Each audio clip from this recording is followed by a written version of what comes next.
آداب ناظرین، میں ہوں آپ کا میزبان رحیم احمد خان اور آپ اس وقت ملاحظہ فرما رہے ہیں تسنیم ٹی وی۔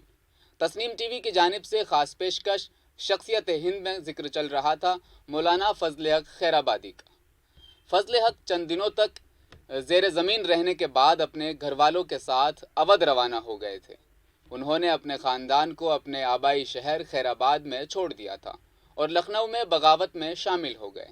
بغاوت کے متعلق ہم نے کل بھی آپ کو بتایا تھا، یہ بغاوت حکومت برطانیہ کے خلاف کی جانے والی بغاوت تھی، جہاں وہ نومبر 1857 میں انگریزوں کے اس شہر پر قبضہ کرنے تک رہے۔ اس کے بعد وہ عوامی حلقوں سے پیچھے ہٹ گئے اور ملکہ وکٹوریہ کی طرف سے عام معافی کے اعلان تک روپوش رہے تھے۔ ان کے بارے میں کچھ مزید معلومات اس رپورٹ کے ذریعے سے حاصل کرتے ہیں۔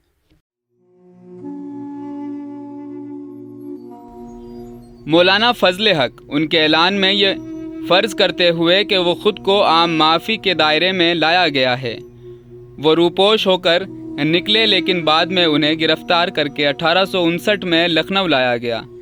اس پر عدالت میں بغاوت کی سرگرمیوں اور قتل کے متعدد الزامات کے تحت مقدمہ چلایا گیا۔ کہا جاتا ہے کہ انہوں نے اپنے وکیل ہونے کے ناطے اپنے اوپر لگائے گئے تمام بے بنیاد الزامات کو مؤثر طریقے سے مسترد کر دیا، تاہم جب ان سے جہاد کے فتوے کے بارے میں دریافت کیا گیا تو انہوں نے ایمانداری سے اس کے جاری ہونے کا اعتراف کیا۔ نتیجتاً ان کی جائیداد ضبط کر لی گئی اور انہیں عمر قید کی سزا سنائی گئی اور جزائر انڈمان میں جلا وطن کر دیا گیا۔ وہ 19 اگست 1861 کو اپنی موت تک وہیں قید رہے۔ مولانا فضل حق خیر آبادی 1796 عیسوی میں اودھ موجودہ اتر پردیش کے قصبہ خیر آباد میں پیدا ہوئے تھے۔ ہم نے کل بھی آپ کو بتایا تھا وہ علماء کے ایک خوشحال اور نامور خاندان سے تعلق رکھتے تھے اور ان کے والد فضل امام خیر آبادی دہلی میں صدر الصدور تھے۔ فضل حق کی اسلامی تعلیم جب مکمل ہوئی تو ان کے بعد انہوں نے تحریک آزادی میں شامل ہونا سوچا۔ پیارے ناظرین، مولانا فضل حق صاحب ایک غضب کے مصنف بھی تھے۔ جسمانی طور پر تو وہ تحریک آزادی میں شامل ہو رہے تھے، لیکن ساتھ ہی ان کی کتب بھی اس تحریک میں شامل ہو رہی تھی۔ ان کی عظیم ترین تحریرات کا ذکر آپ کے سامنے پیش کرتا ہوں۔ ناظرین، تحریک آزادی میں شامل ہونے کے ساتھ ساتھ ان کی کتب بھی ان تحریک میں شامل تھی۔